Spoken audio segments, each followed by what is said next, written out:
1,500 and above. Now kundani ya draw. Krisi, ibambe na Quickmart. Quickmart, fresh and easy.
Greetings and salutations, East Africa. This is your world on this Wednesday morning. Now, wacha tu nijiseme, it has literally taken God's grace and the support of my loved ones, friends, family to literally make it through this year. They say it takes a village, and my support system is a reason why, despite all that 2020 has thrown our way, somehow I found the strength to keep going and showing up every morning here on your world. Now, you probably resonate with this, and that is why we would like you to just take time to appreciate those heroes in our lives that have made it a little bit easier to face this pandemic, but also those that have continued to selflessly give of themselves to make a difference in various spheres of society. My name is Gladys Gachanja, and I will be speaking to some of these heroes. But before we get to it, here's what else you can expect. As I mentioned, today we appreciate and applaud all the heroes who have been there for you during the pandemic season.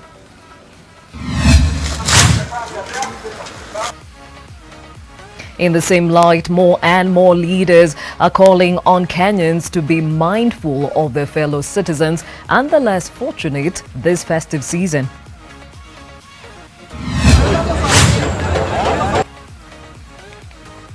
Elsewhere, the U.S. welcomes Sudan back into the international fold, voicing optimism for their future after decades of isolation.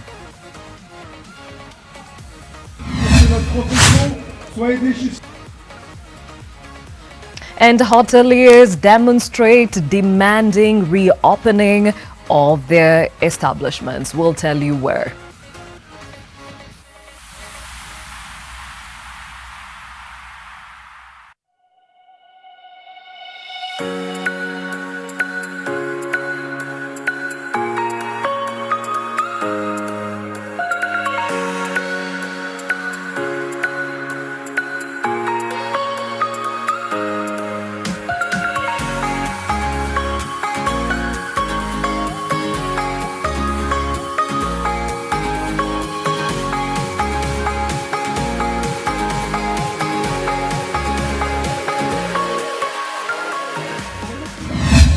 Thank you for joining us on this broadcast as we take time to celebrate the heroes amongst us. And speaking of which, the question of the day to you this morning is, who has really been there for you this pandemic season? How have they helped you or come through for you? That hashtag is new normal on our social media handles, and you can also call in or text using that number at the bottom of your screen. But before we get to celebrating these heroes that walk amongst us, let's take a look at the impact of COVID-19 around the world in terms of the numbers. And this morning, those statistics stand at, let's start with the global numbers, and 73,805,834 is the number of those that have been confirmed to have contracted COVID-19 around the world. Those who have totally recovered stands at 51,814,938. And unfortunately, 1,641,576 have succumbed to COVID-19. In the country, as you can see, those numbers stand at 92,459 confirmed cases. Those who have totally recovered of the same, 73,979 is the number, and we have lost 1,604 Kenyans to COVID-19.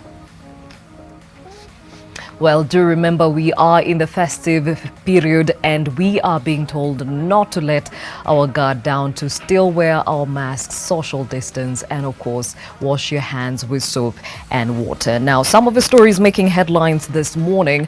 Ivorian President Alassane Ouattara was sworn in for a controversial third term Monday, urging the opposition to help diffuse tensions after election-related violence claimed 85 lives in the West African powerhouse.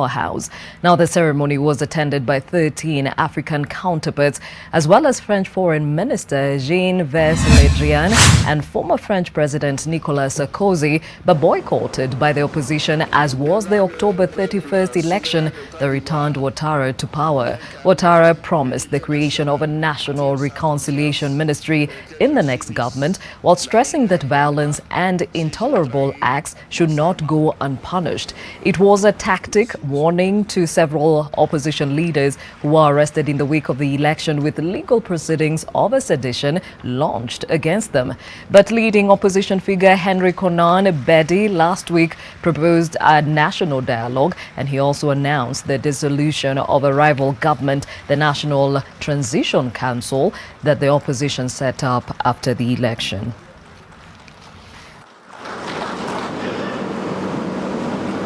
On va saluer ce moment avec des ovations bien nourries, mesdames et messieurs.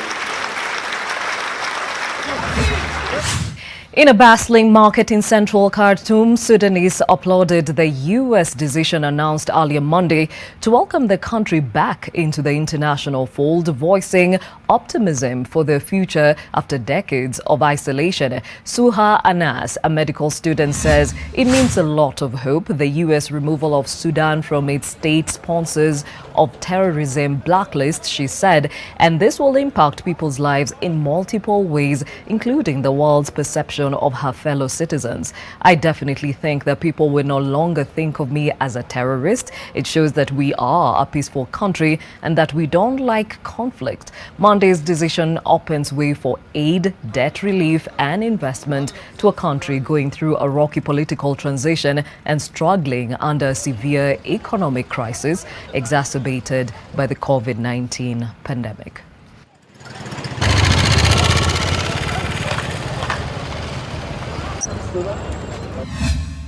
To South Africa, and the President Cyril Ramaphosa announced a stricter curfew and the closure of non-essential establishments after 10 p.m. to calm the outbreak of new cases linked to a second wave of the coronavirus pandemic.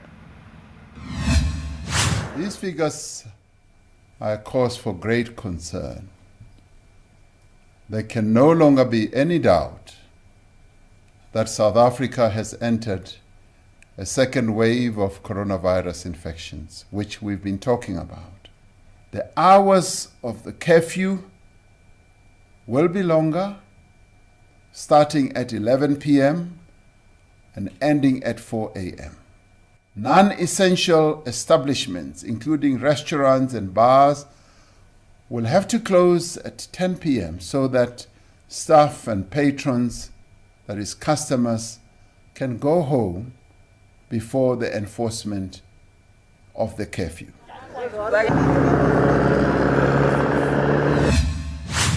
conversation this morning. In August of this year, NTV aired the story of a pastor called Steve who has been feeding over 1,000 children in Matopeni slums. Most of the children come from very poor families, and the man of the cloth has been giving them food on a daily basis. In September, well-wishers reached out to Pastor Steve and donated foodstuffs. Rose Wangoi with more. When schools were closed in March 2020 following confirmation of the first COVID-19 case in the country, many children in Matopeni slums, Kayole Estate, were left wondering where they would get their daily meals. The children, a majority of them from low-income families, were heavily relying on their daily school meals to survive, as most of them are not assured of a meal at home. Pastor Steve Mbogwa started an initiative where he would feed at least 400 children every Saturday, but that number increased drastically to over 1,000 as days went by. The children arrive at the center as early as 5 a.m. lining up waiting to be served. Hakuna mtoto anakuja na package yake peke yake, wanakuja na package 3, 4, kwa hivyo wanabebea hata wadogo wao, wanabebea hata wale walioacha nyumbani kwa sababu hawana kitu cha kukula. Since his case came to light, Pastor Steve has received an outpouring of support from well-wishers.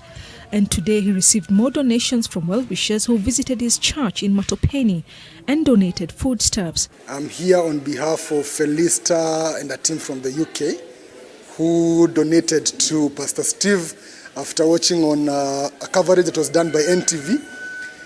So we've come with a small donation on their behalf. The greatest thing was the appreciation that there's somebody who is out here doing something for the community and not for his own sake, for the sake of making a better future for the youth. Pastor Mbogwa said he hopes many volunteers could come forward to support his initiative to sustain the growing number of needy children. Rozongoi, NTV.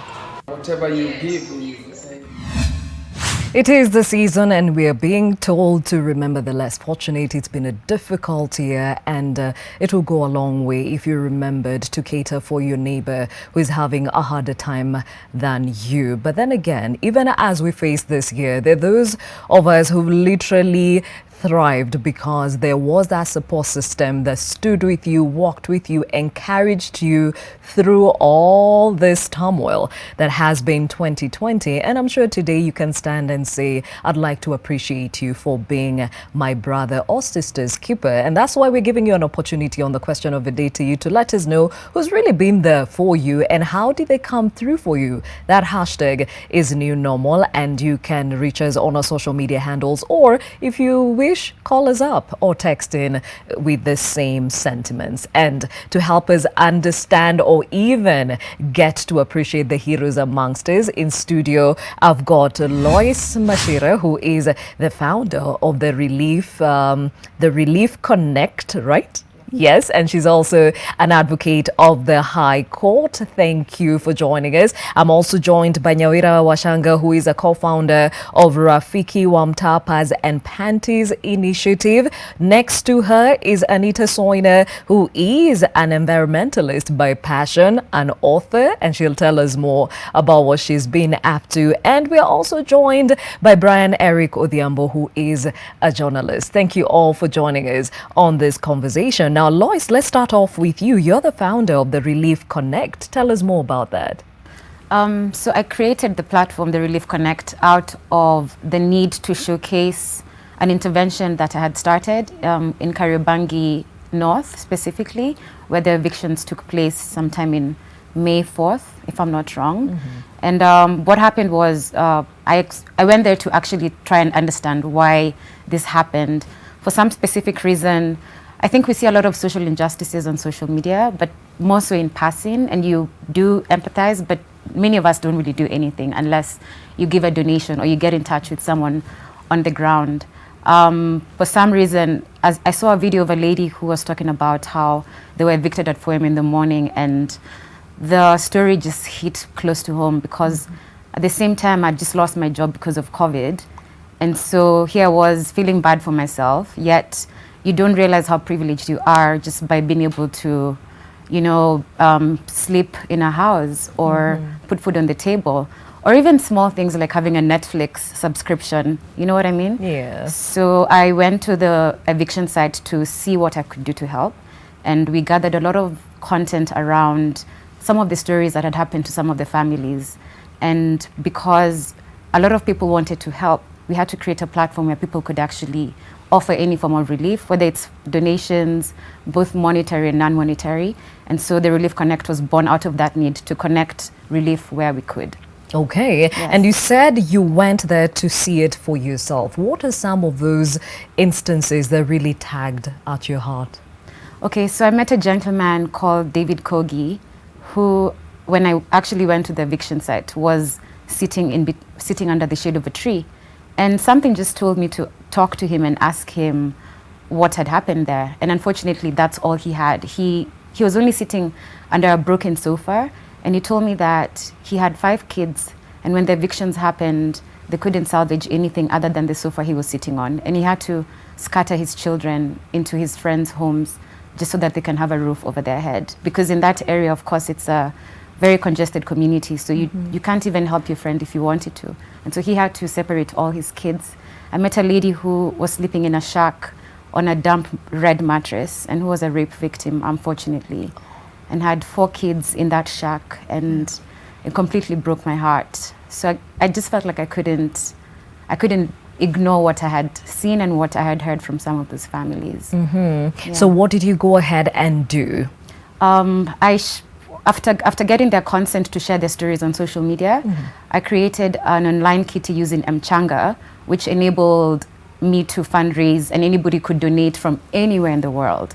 And the platform was so easy to set up that the donations were also coming in plenty. Kenyans were so upset by what had happened. And I think the fact that I'm just a normal person, you know what I mean? I didn't have to, it's not like I started an organization to go there. So I think when people could see a normal person just going into a community and offering any form of relief, I think that really helped appeal to Kenyans, both within the country and outside. Yeah. And we celebrate you this morning. We'll get to know more about your experience, even as you made such a huge difference to those evictees in Kariobangi. Let's hear from Anita. Anita, you are the environmentalist amongst us, and you say you are an environmentalist by passion. Tell us more. I'm an environmentalist by passion, and this means I have not studied any course related to conservation. I'm a corporate communication student, and the reason I went to that line is because the climate crisis is here with us, and it doesn't say, Keriako Tobiko, you've been doing this about conservation, stay aside. Anita, you've not been doing anything about this, stay aside. So that's when I realized that we are in the middle of a crisis and action has to be taken now. That's when I founded an organization, because in environment conservation, the hype is not in me doing it alone. It's about how many people we bring to the movement or to the side of conservation. And you say you founded an organization. What's the name of it? It's called Spice Warriors. And the reason why it has that name is because I like it when I tell somebody I am the founder of Spice Warriors and they're like, do you sell spices? Why not green something? I just love people asking me more about it. So the reason it's called Spice Warriors is because the spice, I got it from my mentor organization, where I was identified using the chili as my symbol. So my role is to disrupt those at the comfort zone, and the climate deniers to stop, the climate change deniers to stop denying that climate change is here with us, and warriors because we fight to protect the environment. Okay, and there is a picture of a book that you've written and actually released into the market. Tell us more about that. During this pandemic, I was not able to do more activities, because I have been doing the activities in schools and institutions because I love growing trees rather than planting trees, because many people plant trees and then disappear. They don't take care of the trees. So I love doing the activities in schools, and since schools were closed, I didn't participate in many activities. So I just thought of how we have been complaining about the media not covering conservation stories as much as they cover other things like politics and all that. And so I was scared of what our generation will learn about what was happening during our times, if there were people fighting for the climate or they're just the first people. So I decided to write a book so that in future, the people who come after us will know that at these times this was happening, and we had so and so who also fought for the environment. Okay, and how long have you been at this? Since 2018, that is after my high school, and I had a 1 year period of incubation at Spice Without Borders, where I was mentored and discovered my passion, and then in 2018 is when I started officially. Okay, now you say you grow trees, which means that you actually have a space where you nurture them. Where is this? This includes schools, churches, police stations, a place where you can delegate somebody to take care of the trees. I love the schools, especially is where we have, let's say we plant trees and gift every student a tree. So we tell the student to take care of the tree, and then we keep following up with the teachers. And also, like for my 20th birthday, we planted trees at Central Police Station, where every other time I pass by, I go and check on the trees. And when they're not doing well, we look for the person who delegated the duty of taking care of the trees. Okay, so Anita is 20 years old, is an environmentalist by passion, and has also written a book why she is very focused on ensuring that we conserve the environment. And it is a year that the environment has really been highlighted as such an important part of our life, whichever way you look at it, whether it's health, it's food security, is this year. So we celebrate you, Anita, and we'll hear more about your initiative in a moment. Let's hear from Nyawira Washanga. You are the co-founder of Rafiki wa Mtaa Pads and Panties initiative. Tell us more. Well, Rafiki wa Mtaa Pads and Panties initiative, as the name states, is an initiative run by the youth. Initially, we began as just friends with an initiative that wants to give pads and panties to street women and homeless girls. Then essentially, as we grew, we began picking up more courses with street families, like giving them clothes, giving them shoes. Basically, anything that can dignify street families is what Rafiki wa Mtaa does. Excellent. And when did this start? Rafiki wa Mtaa began first as an initiative in February. I remember I was watching a documentary and I bumped into one that was showing what homeless women go through during their periods, and there were stories about, you know, sex for pads, stories about them using rags, stories about them just bleeding in pain outside, and it was heartbreaking. I think I saw this on Instagram, and then in that instance I felt like I was tired of reposting this and I wanted to do something. So I reached out via social media, and then the interested parties, who are currently now my co-founders, came, and initially we just started as a group of friends that wants to give pads and panties to street women, until we discovered how big the problem is, and that is how we grew to where we are right now. Okay, excellent. And you keep talking about we. Who are the other partners? There's Joy-Ann. There's a guy called David that runs our End Menstrual Stigma campaign. There's also Ijoma, there's Lucy, there's Susan, and there is Sophie. So we began Rafiki wa Mtaa with them as a team, and now we've grown to have so many members. Yes. Excellent. And do you only do this within the city, or have you spread your wings across the country?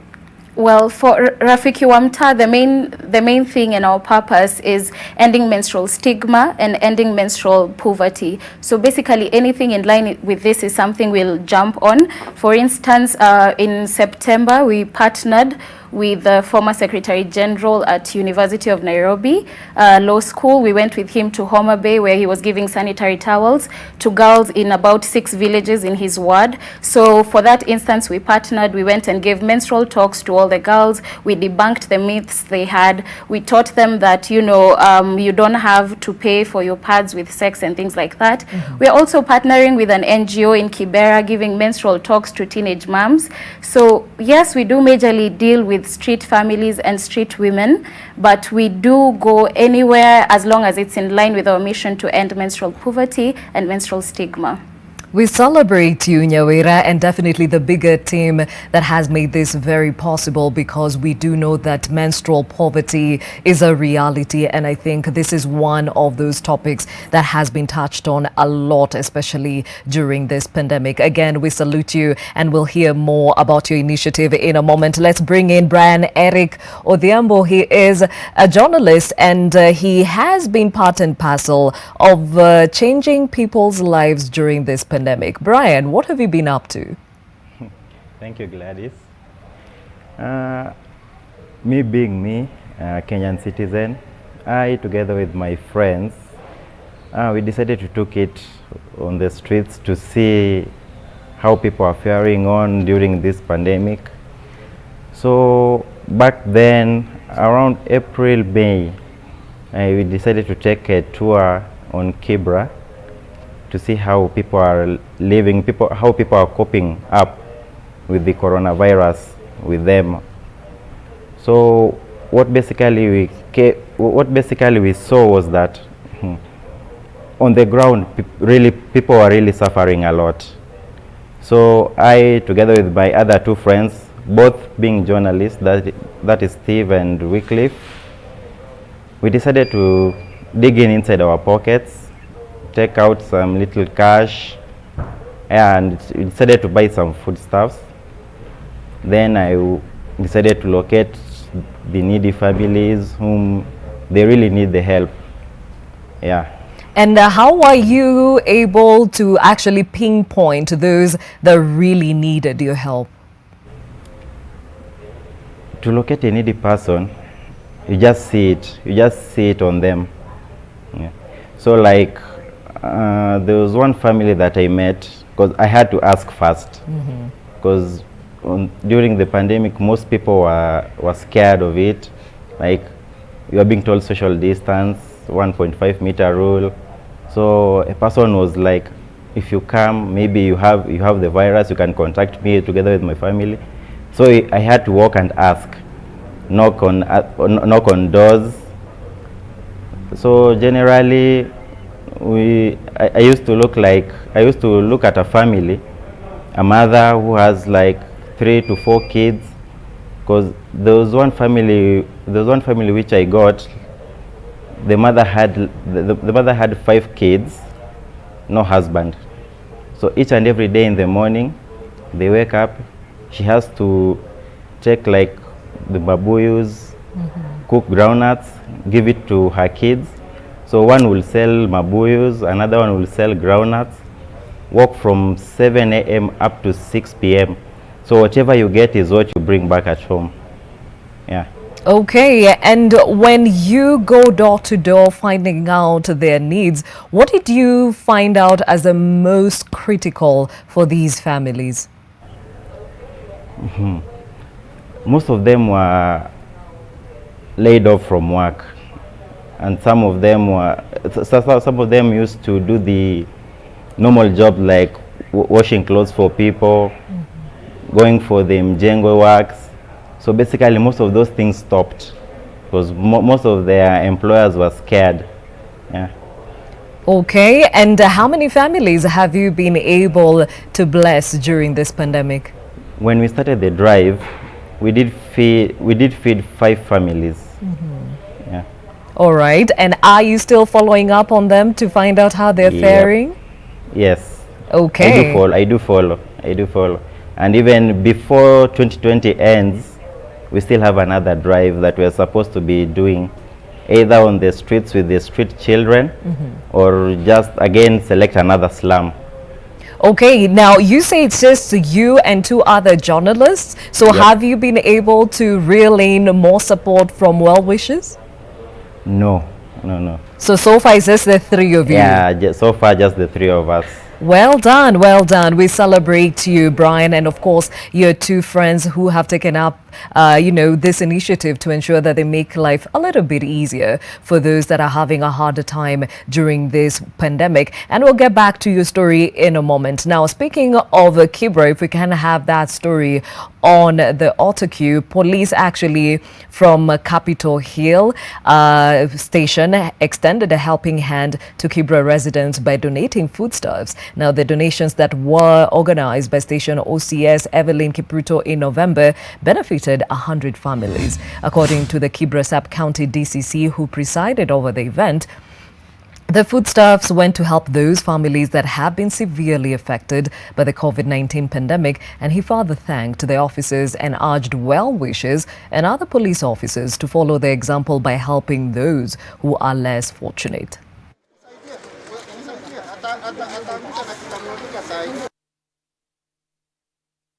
Namshukuru OCS na maafisa wake wa polisi kwa sababu hiki chakula ni wao wamekitafuta. Wameomba kutoka kwa wahisani na rafiki zao. Watu wanaumia. Hawa watu ambao mmewaona huku wako na shida, na wengine wengi ambao hatukuleta majina yao ambao ni mara 5 zaidi ya hawa. Hawa ni watu 100 tu. Hata tumeshangaa, watu wengi huwa wanafikirianga polisi wawezi saidia watu. Tumeshukuru kabisa OCS wa leo. Tumeona ako na moyo wa utu. Ni mama kama sisi, anajali wa mama. Anajua wamama wako na shida. Wengi tulisimamishwa kazi, tunafanya kazi za hoteli, si kazi mama. Sasa hii chakula ni muhimu sana kwa watoto wetu pia na sisi. We celebrate those officers and other well-wishers again who are coming to bridge the gap and also stand in the gap for those that are less fortunate in our society. Now, Lois, for you, this is something that you did to meet an immediate need. What are some of those what have you seen in as far as the change in their lives and who they are today vis-a-vis who they were when you met them on that day? Honestly, it's a huge sigh of relief when you would imagine that if your home has been demolished, you wouldn't even know where to start helping somebody. But since it was a rapid response initiative, the first thing was to figure out how we could put a roof over their heads. And so we had to assess the cost of rent in that community, and we found it to be between 800 to 3,000 shillings. And so we decided to give them rent of 3,000 shillings, which if you stay in a place where you're paying 1,000 shillings, or if you're staying with a friend, you're able to at least put a roof over your head for 3 months. So the first thing was to put a roof over their heads, because also in May and June was a bit of a cold time, and that's when also the pandemic was at the top. People had lost their jobs. I think at the time Nairobi was still under lockdown. And so even people in that community who wanted to go back to the village where the cost of living is much lower, they weren't able to do that. So you're stuck in Nairobi County, you're stuck in a place where you don't know how you can help yourself. So that was the first thing we did. And then after that, of course, we had to give them food and sanitation supplies because, they didn't have any food. And they were being hosted by, so in that community, what was happening was, and this is something they told us, where some well-wishers were donating a lot of food, but what they were saying was, unfortunately, there's only so much food you can have if you don't have a roof over your head. And so they were doing barter trade, where I give you a kg of beans and you let me stay the night for the value of that quantity. Oh, wow. Yes, so that's why we decided to give them both food and sanitation supplies and 3,000 cash as a cash stimulus to be able to sponsor their rent. And we were able to raise close to 2 million shillings in under a month. Yes, honestly, all this happened through Kenyans coming online together and just donating where they could. From the back end with Mchanga, I remember the least amount of donation was 100 shillings and the highest was 250,000. So any little donation that people were given went a long way in helping all these families. And in totality, we were able to help close to 600 families. Oh, wow. Yeah. Okay, and you say you had to give them, of course, the stipend and some food and sanitation facilities. Question is, that was back in May, June. Yeah. So what happens after that? What's the sustenance plan? So good question. So it being an emergency response, the first thing was to save lives, and that basically means putting a roof over somebody's head and giving them some food and sanitation supplies.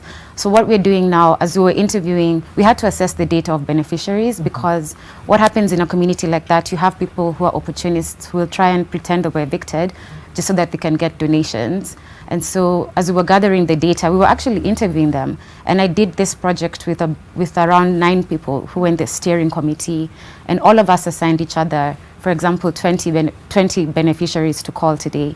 And so part of the questions were, how many kids do you have? What's your level of education? Did you have a business? If you did you lose it? How much would you need to start it off? And you find that some of them just need like an umbrella and a table for selling candy and groundnuts, you know. Other people maybe just need their tools of trade like plumbing.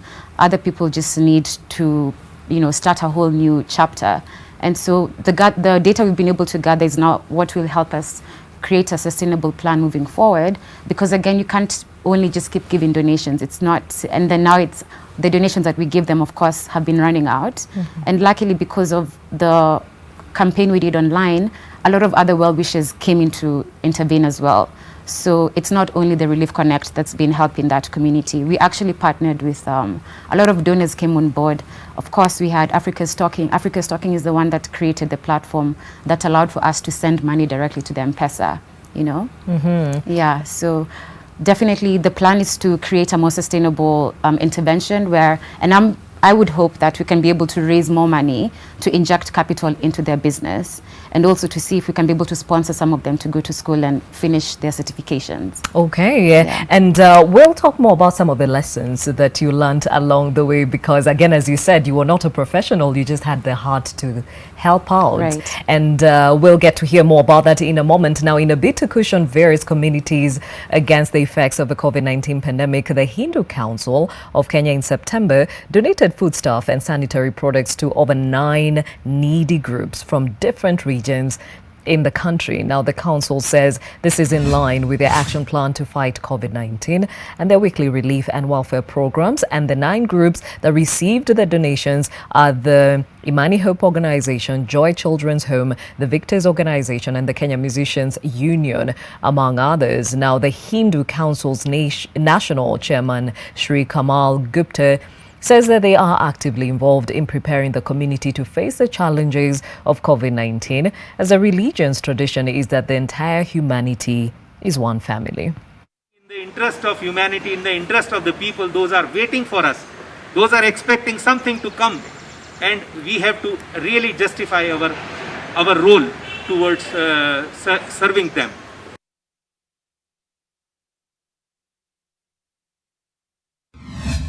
We applaud every single hero amongst us who's come out to stand in the gap and actually make life a little bit easier for every Kenyan in this country. And speaking of which, we asked you who has really made a difference in your life during this pandemic and how have they come through for you? Let us know. That hashtag new normal. We have Albanez who says, don't take the pandemic as a measure for true friends in terms of support. Everyone is affected by the corona differently. God has been our sole helper. Well, God uses vessels. Those are the vessels we're talking about. Modi says it will be wrong to expect help from others during a pandemic. Is it really wrong? We can only hope. But then again, you who gives are the one that we are actually highlighting today. Stanley Gadogo says, only God who is making me be alive. Good health care, blessings, more powerful and more hopeful. We hear you, Stanley. Shaks Dita says, only God the Almighty. Allah. We hear you, Shaks. Wader says, Zana Njoki, Judy Saisa, these 2 amazing ladies have been a shoulder to lean on. They've supported me through thick and thin. They gave me the strength to stand up and push on. We celebrate you and thank you for sharing that with us. Remember that hashtag is new normal, even as we appreciate those who have walked with us during this hard times. And even as we talk about hard times, the environment has really been at risk throughout the generations. And to see a young person like Anita actually take up this passion to ensure that she does what she can in her case to ensure the future generations have a clean environment like our forefathers have been fighting for. And in this case, we know the heroes like Wangari Maathai who started such great initiatives. Anita, so far, what have you seen as the impact of this initiative?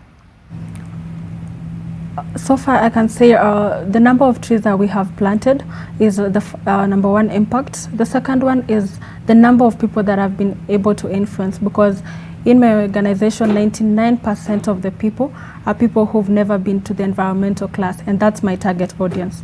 Also, the number of messages that I get from my social media platforms, people telling me how they no longer throw trash, how they're also planting trees to celebrate their birthdays and planting trees during the special days in their homes, that I can say has been an impact to me.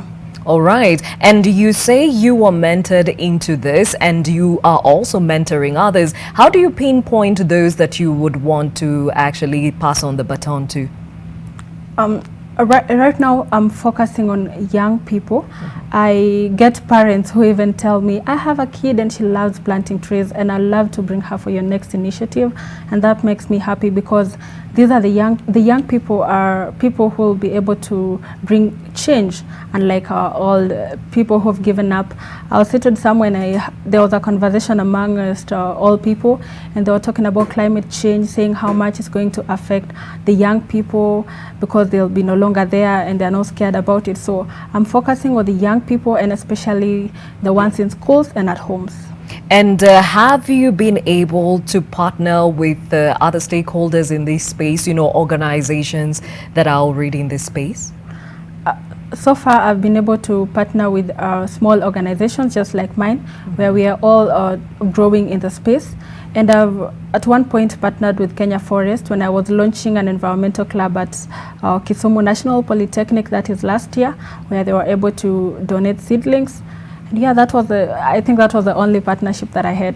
Okay, and speaking of donations, how are you able to fuel this initiative? Because these seedlings cost money, right? Yes. How are you able to keep it up? Like I said, my organization is made up of young people. We are all students. We depend on our parents' pocket money. So we introduce challenges like happy and sad dollars, where if you have something that made you happy about the environment, you send in some money to the treasurer. If you have something that made you sad, like this year we had a lot of sad dollars because of the cutting of trees at Wayaki Way, and we were able to fundraise and plant trees. So all this is coming out of your pocket money? Yes, it's all out of the pocket money. And also we sell merchandise, like t-shirts and hoodies with environmental messages, and through that we're able to raise money. All right, so there you are, a challenge to all of us. You can actually make a difference with the sphere of influence you are at. You do not have to be a minister. You do not have to be a CEO of a corporate organization. Where your heart is where you make the difference first. We celebrate you, Anita. And for you, Nyawera, definitely this is something that is a monthly need. How are you able to sustain this for these street families? Well, actually, Gladys, I think the right answer to that would probably be by the grace of God, because quite frankly speaking, when we began in our first donation right before COVID, I think we only had 8 sanitary towels. So a classmate of mine had donated the 6 sanitary towels, and when I went to buy them, a friend of mine added me 2 sanitary towels. So I make a phone call, I call the people that decided to start and join the initiative with me. So we head to town and we start giving out the 8 sanitary towels that we have. And I remember when we met the first lady and we gave her the sanitary pad, the first question she asked us is, "Mkona suruali?" So we realized you might be giving a pad to someone who doesn't even have a panty to tie it on. So it began to dawn on us the reality of menstrual poverty and how big the task was ahead of us. Then when we moved to the next group, we gave them, they weren't even enough actually, because it was a group of about 10 women sleeping together. It was about 8 p.m. So we gave them the 6 sanitary pads. We can't remember how they distributed because that was all we had at the moment. Since then, we began reaching out to our contacts, to our friends, and that's how we've managed to keep on going up to this moment. Of course, as we've moved, we've had partners and other organizations led by youths like ourselves who are willing to join us.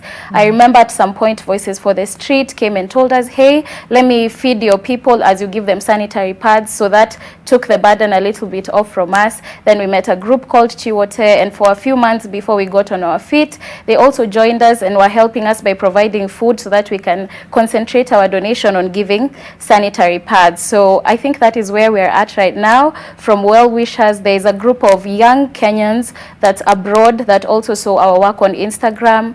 and they called us and they said, let us help you give the sanitary pads for, say, 2 months.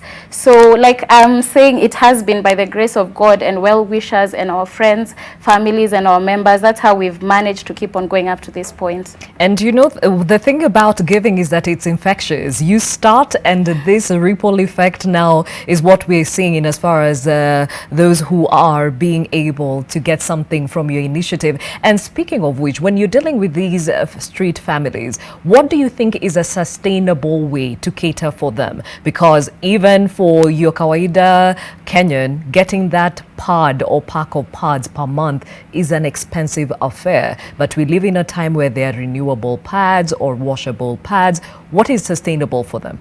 Well, we've made a lot of considerations in the sustainability of what we are doing. And then number one, the closest solution we'd have had was having reusable sanitary pads. But now the problem with this is that we're dealing with street families. Reusable pads require access to water, clean sanitation, a place for you to hang them. So this really isn't a solution you can give, because one of the problems you're trying to curb, which we found as we continued interacting with the women, is that a lot of them had so many infections. They had burns on their legs because what they were using before is cartons and rags, and little girls would tell us they just sit until it's over, you know, because you can't tear your dress until it's over now. So that was a problem they were going through. So we found out reusable sanitary pads cannot be a solution. So now we ventured into empowering the women, that is teaching them any possible hand skills they can do so that they can sell these things and possibly manage to buy sanitary towels. Because if I'm begging on the street, some of them, you know, sell bananas and crepes. Those children you see selling sweets and everything, those are the children from street women. And when they make this money, their number one priority is not buying a sanitary towel. Their number one priority is buying food. So our aim with the empowerment program is enabling them to make a little bit more to enable them to buy sanitary pads. But notably, Gladys, as much as this is our aim, the empowerment is for them to just change their lives. When it comes to giving sanitary pads, we don't find it as something we are doing as a donation or giving handouts. See, menstruation is part of your reproductive health.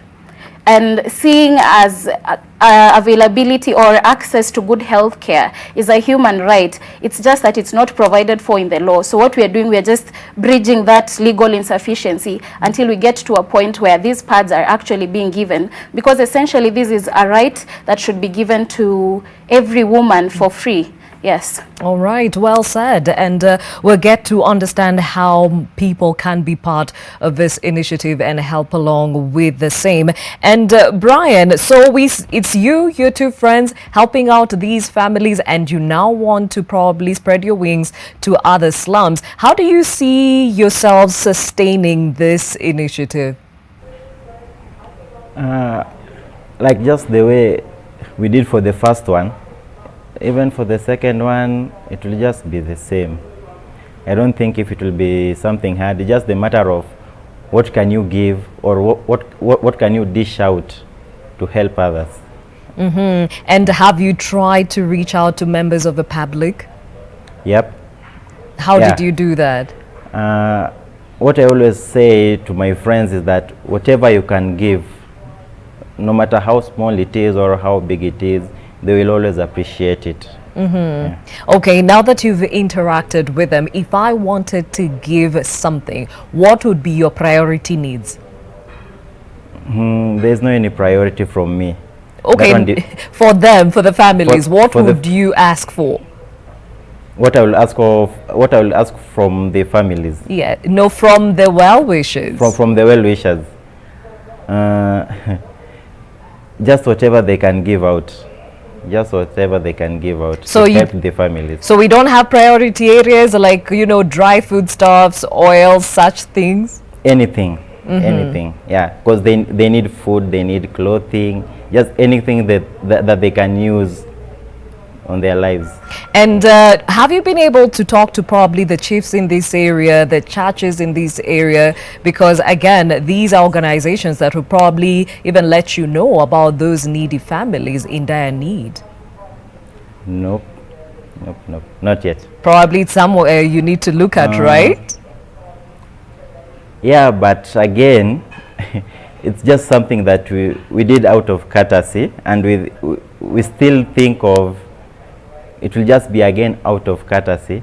So we don't think involving the chief, like the churches, but again still we can consider it, because mostly, like, if I use Kibra, I'm a person who was born in Kibra. I've been raised in Kibra, so I always believe that I know the ways and the routes of that area. Again, when I was in campus, I used to work on these slums like Mkuru kwa Jenga, Mkuru kwa Ruben. So I always believe, like, without any assistance, I still can just maneuver around to know how I can help, or how they can get help from me or from any other person. Okay, but if things get tough, yeah, I can just consider the option of visiting the chief or the churches. Okay, now the reason I'm putting this out there, they say you can walk far alone, but you can walk farther with others. So just like any other person on this panel is saying, they had the heart to give. When they involved others, it grew into this momentous thing that is now making a huge difference in people's lives. So it's something you can look into, right? True. It's something that I can look into. Okay.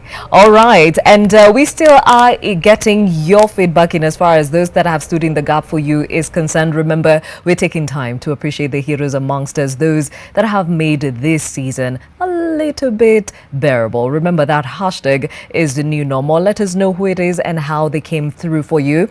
Nelson Kamoche says, my family. I hear you, Nelson. Thank you. Toto Orege says, no one, I'm telling you, no one. Nikubeba msalaba wako mwenyewe above all. God has been listening. He has been faithful. I know it's been tough, but I hear you. Olemathu says, God and Jack Ma. Jack Ma amekusaidiaje? Namask sama. Evelyn Berryson says, if it were not God, who else can be there for us? Well, this is it's a recurrent question, and I think I'll pose it to my panel in a moment. Abubakar Mburu says, my mom, she chipped in financially when I had run into a wall for a while until I got on my feet again. She makes it easier every day to ever repay. Oh, she makes it harder every day to ever repay her. I tell you, the mothers in our lives, even when they have the little they have, they'll always find something they can share with us. Well, thank you for sharing, and remember, we continue to hear from you. Hashtag new normal. And Lois, let me just pose this question to you. You came out with a pure heart to just give because you saw a need, but there are people who believe that you can't rely on human beings. Ni Mungu tu. But you're just a human being who's been used as a vessel to help other people. Talk about how Kenyans view philanthropy. So there's two sides to it that I experienced with this specific project.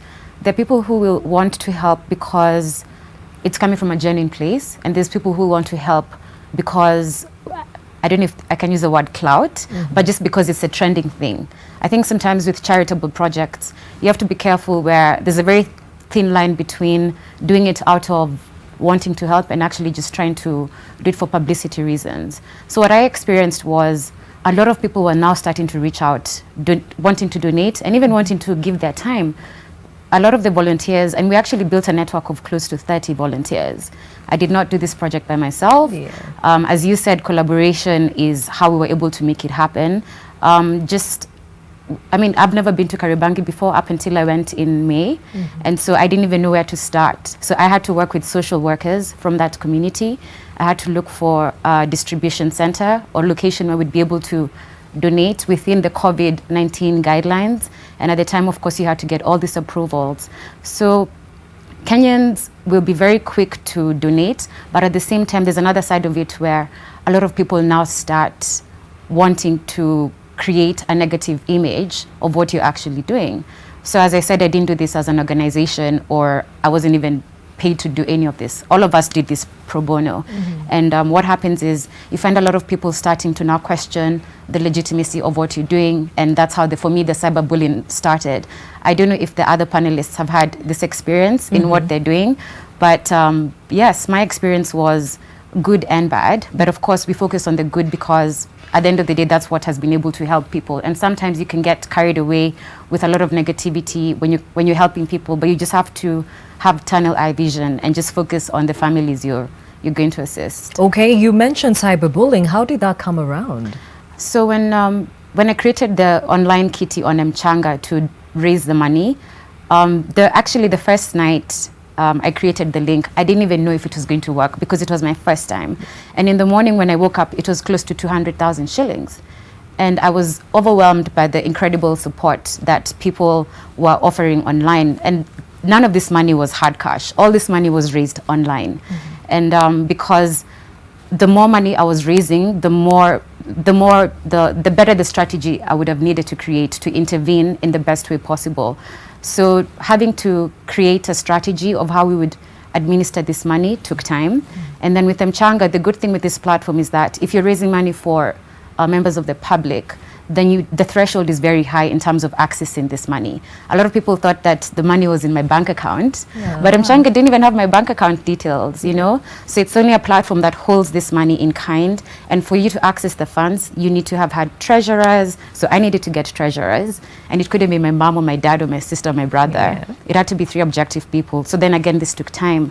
Remember, again, you had to get a COVID permit. So I had to go to Kenya COVID Fund and get the permit to distribute. And then you need a location to donate the money, to give the donations from. Again, that took time to set all of that up and to make sure that we were meeting all the social distancing guidelines. So that took time. And then also we had to get an approval from the local, from the county government. Unfortunately, the same government who were shaming for the evictions. And so this delay, people started wondering, where is all this money going? Because you can see from the link that X amount has been raised. And so people start questioning what you're doing with the money because you're not posting any pictures, you're not posting any videos. And, you know, that gap is what now people used to start cyberbullying me. So it started with, hello there, what are you planning on doing with the money? And then there's only so many messages I can respond to because, again, we used to sleep at 3 a.m. in the morning, you know, having these meetings with the steering committee, trying to figure out how to work on this. So nobody had time to do any updates on social media. And then again, that's why the Relief Connect was created as a platform so that everybody could see what was happening. Yeah. Okay, interesting perspective there coming from somebody who is just willing to help. And then again, there is a flip side to things. And I'd like to hear from Anita and Nyawira on the experience. And of course, Brian, when we return from the short break. Stay with us.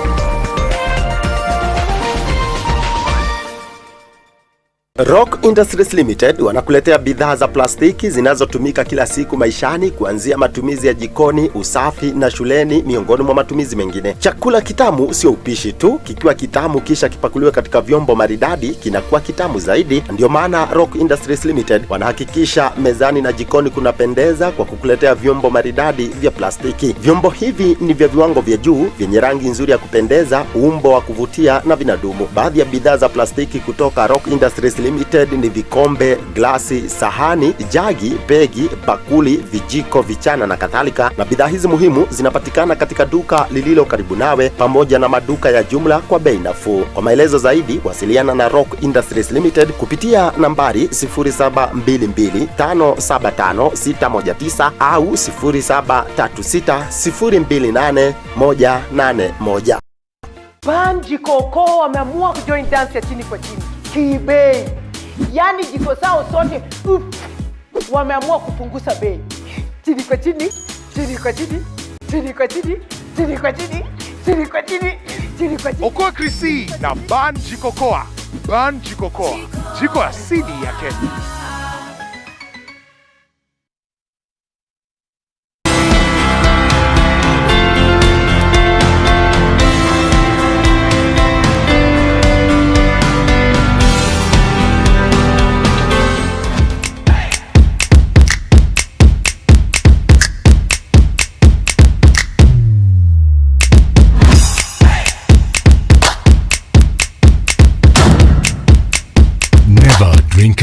survive. Go to www.drinkiq.com.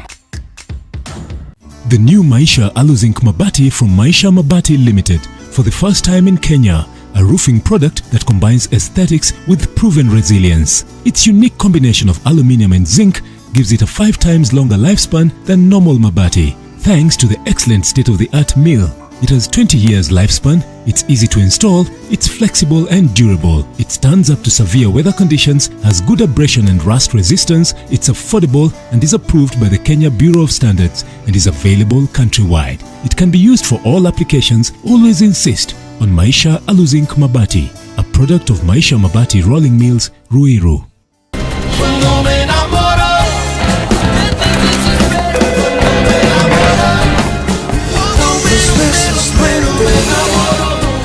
You don't know how happy it would make me if Geronimo turned out to be a jerk like his brother. He's only making a fool of Renata. And after wooing her and leaving everything for him, he would abandon her and make her feel bitter and destroyed.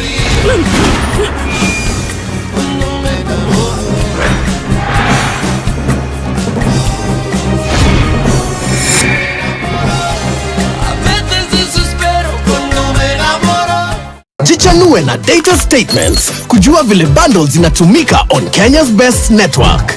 Dial *544# and select check balance. Kumbuka pia, the first time you access your data statements, una get 200 MBs completely free.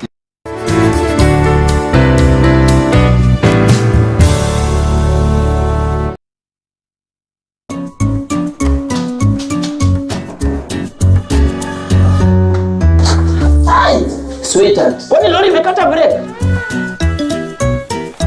Bra, when you gotta go with Neptune.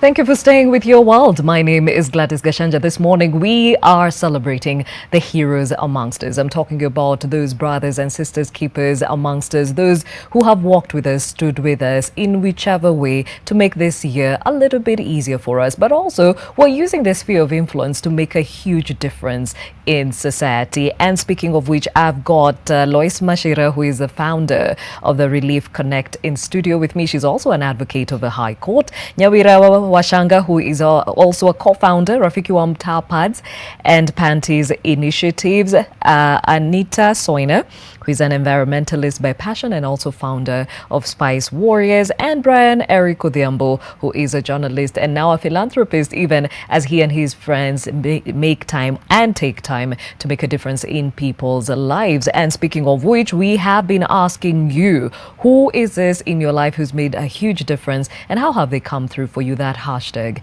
is new normal. We have Nakitare Sharon says, my mom, she has always been there, and my landlord for understanding. I did have rent and he still understands till now. Hey Sharon, you are lucky. Blessed is a word. Amon says, definitely not most people. I've always considered friends. Family has been the most helpful. We hear you. Charles Juma says, my family, I really thank them. Folded hands. We hear you and we thank God for that support system. Chelsea says, my father. Baite Monene says, first and foremost, I thank God for being there for me. Then my family for making sure I'm lacking nothing wherever I am. They have really supported me. Thank you, Monene. Darwin says, to be honest, only God and I were there for me, but I'm glad I made it this far. Well, Darwin, thank you for sharing, and we'll still keep sampling your comments and, of course, your celebratory messages to those that have stood in the gap for you this year. Before we went to break, Lois mentioned that she faced some cyberbullying even when she was trying to put together this initiative to make a difference for those who are affected by the evictions at Kariobangi. And I'm wondering, for example, Nyawira, I know it's a great initiative, made a difference in people's lives, but there were teething problems somewhere. Tell us more about that. Well, I think our biggest problem did not come from the people outside. If anything, the people outside gave us a lot of support. It's actually been quite humbling. But one of the biggest challenges is, number one, coronavirus, because we have our dreams and the plans we had when interacting with street families, the plans we had in empowering them and training them became a little bit next to impossible actually when coronavirus hit. Because for starters, in the empowerment program, we needed trainers to teach them the hand skills, like I said, beadwork and crochet and everything. We'd begun right before the onset of COVID. So after we began and we had our volunteers and we have our plan and we are like, let's do this. Immediately we see the news, there is coronavirus, stay in your houses, you don't do anything. Basically, don't do anything you've planned. So a lot of the trainers we had, most of them left the city, and before we knew it, there was a lockdown. So now we can't access them in Nairobi. Then the few we had, I think we were left with just one, a guy by the name Torch, who was teaching the beadwork, and a lady called Joyanne who was to teach crochet. They're within Nairobi, but then now there's a virus. Now you need to facilitate these people to come to town. The training is on the street safely, possibly through a cab, you know, and you're a young organization, you need to facilitate this, you need to keep these people safe. So I said we started in February, and I think in May, in April, we didn't have a donation. We didn't do anything because we were trying to figure out how are we going to do this. And initially we thought we were going to need all these big people to help us manage to do these things. We thought we were going to need, you know, the women's representative, probably a governor. They were probably the only people who can solve this for us. But surprisingly and very beautifully, our people are the ones who came out for us. The minute we asked for volunteers and we told them the state of everything, they came through. They were willing to do this. They were willing to facilitate themselves to come to town during our donations. When we asked our contacts to please help us buy sanitary pads and panties for street women, they came through for us, as little as 100 bob and 50 shillings. And somehow that helped us manage.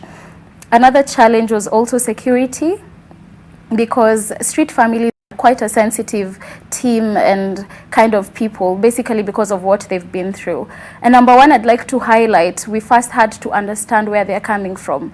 Because when you're growing a child on the street, the first thing you're going to teach them is not to be kind and to be nice to people and not to beat people up. That's not the first thing someone on the street is going to learn. So when that person comes to you violently or with insults, even after you've assisted them, you have to get the courage to accept this, to know where they're coming from, to be able to talk to your volunteers and make them understand the reality of the cause that you're doing. So first I have to say psychologically that was quite a problem, but we were able to cope with it, and mostly it's because of the support. When we started receiving pads in cartons and things like that, didn't have a place to put them, so I was putting them in my sister's house. You know, they're very bulky, just making it look really bad. There was a lot of support from her. Our co-founders and most of our volunteers are undergraduates. I'm a law undergraduate at University of Nairobi, so I can't say we had any knowledge on, you know, menstrual health and things like that, and we want to empower them with knowledge. Luckily, we had people like a gynecologist from St. Stephanie's Clinic that called us and freed a whole 3-hour session, sat us down with demonstrations, teaching us about, you know, menstruation and everything we need to be teaching people. So we have had problems, but at the same time, I can't say that, you know, it's been that tough, but mostly because of the support of ordinary people, ordinary Kenyans. I'm seeing people saying that you can't count on people. I don't think at Rafiki wa Mtaa would be speaking the same voice, because we have seen wonders from people who are just like me and young people and students, giving the little that they have. Yes. All right, well said. You just need the heart to do this, and there are a lot of those people amongst us, and we celebrate you. Anita, you are in a space that most people do not understand or do not even know what they can do to make an impact. The environment feels like it's running away from us. The little you can do doesn't feel like it's enough, but you decided with the little space you have, you will do something about it. Are there times where you sit back and wonder if people get what it is you're trying to achieve? that's the number one challenge. People don't understand, and the people who understand are ignorant. So it becomes hard, and especially my target audience, which is the people my age, not that they don't, and others understand but don't want to go to that direction, because to other people it doesn't pay, to other people ni kazi ya kanjo kufagia tao, you know, those things that people think. So it becomes hard telling people things, and like my Instagram followers joke a lot when I tell them about planting trees. They even label me Anita wa miti. But when it comes to the serious side, when you're talking about these trees seriously, people disappear. I'm left with 2 people, 3 people. But when it comes to the joking side, we have a lot of people. And that's a big challenge, because these are the same people who are affected by climate change. Number 2 challenge is sometimes you feel you're doing zero work when we as environmentalists and other environmentally conscious people are coming together to grow as many trees as possible. But the number of trees that are being cut triple the number of trees that we are planting. So sometimes we are disturbed, and there's something called climate anxiety. I highlighted it in my book. It's something that many people don't understand, and it's something that most of us are going through. And the worst thing about climate anxiety is it doesn't only affect environmentally conscious people, it also affects the people who are affected directly by climate change. For example, people living around the lakes right now are scared because we've seen what has been happening in our lakes here in Kenya. And these are the people that least contribute to climate change. That is the saddest part, that the people who least contribute to climate change are being affected. So these people are scared and worried, am I next? Or when I move from this place, where will I go to? And another issue is sometimes we feel that we have a leadership system that's worldwide, where we do conferences, a lot of conferences, too much talks, but no actions. So that's that I can say is the challenge. And lastly, maybe resources to plan these activities. And I can say that's one of the biggest challenges to many people, but to me, I have never allowed that to be a challenge, because as I said, my hype is not planting 10,000 trees in one day. My hype is never in planting 1 million trees in a year. My hype is how many trees will I grow. If it's 200, that's okay. 300, 400, that's okay. And lastly, one of the panelists mentioned something about cyberbullying. We've had environmentalists getting messages like, you're doing this for clout. And sometimes I ask people, why am I doing clout for things that don't pay me? I mean, this is not like it's my job, like it's paying me in any way. It even needs my finances. So when somebody tells you you're chasing clout, come on, it's your planet, it's not just my planet. And also the thing that people say, I would like to support you. I planted 300 trees, I supported you. Thank you for supporting me, but you also supported yourself by taking care of your home. Well said. Thank you, Anita. And we'll keep engaging you more in a moment. Right now, we need to cross over to Kwale County. As you know, the Msambweni constituency was actually holding a by-election following the death of Suleiman Dori 8 months ago, and this election has been seen and was said to be a battle between DP William Ruto and ODM leader Raila Odinga. Now, interesting thing is that the news is in, and the winner has been declared. IEBC returning officer in the Msambweni by-election, Yusuf Abubakar, declares independent candidate Faisal Bader as a duly elected MP from Msambweni constituency. Kevin Mutai joins us with the latest.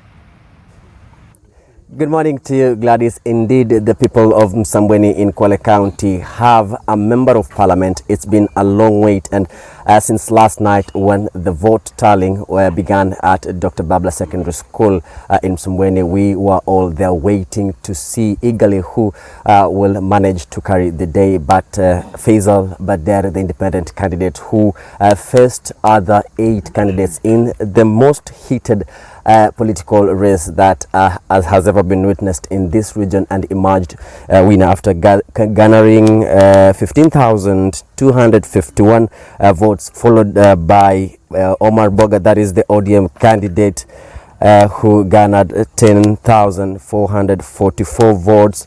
Abdulrahman Mahmoud, who is a Wiper candidate, managed to get 790 votes. Marere Wamochai 300 votes. Hamis Liganje 230. Bilali Charles 135. Mwakulonda Hassan 107. Mansuri Kumaka 38. And finally Charlotte Akinyi getting 18 votes. So you can see there Faisal Bader, an independent candidate who was fronted by Deputy President William Ruto, managed to get 15,251. Those are just thousands of votes that he left his closest opponents. Remember, these by-elections, Gladys, elicited a lot of reactions. We've been seeing politicians traversing this region, campaigning the rhetoric, and we even witnessed some of them being arrested yesterday for claims of interfering with the election process. But Faisal Baderi is here with me together with his supporters. They've been going around since 5 a.m. when he was declared the winner of the by-election. And let's just quickly get his reactions. What does this win specifically mean for you and the people of Msambweni? Mimi mwanzo nataka kumshukuru Mungu. Pili nataka niwashukuru wakazi wote na wapiga kura wa Msambweni kwa kuwa waliweza kuniamini, wakanipatia hii nafasi, kwa kunichagua kwa kura nyingi. Na mimi nataka niwahakikishie kuwa yale na zile ahadi nilizozitoa wakati nikifanya campaign kuwa nitazitekeleza. Na kwa kuwa mimi nimesema nitaendeleza kazi, mwanzo ajenda yangu ni kumaliza zile kazi za mwenda zake aliyekuwa mbunge wa Msambweni marehemu Dori, alafu na mimi niweke zile ajenda zangu ambazo niliwaahidi watu wa Msambweni. Je, pengine umeonaje safari imekuwa vipi?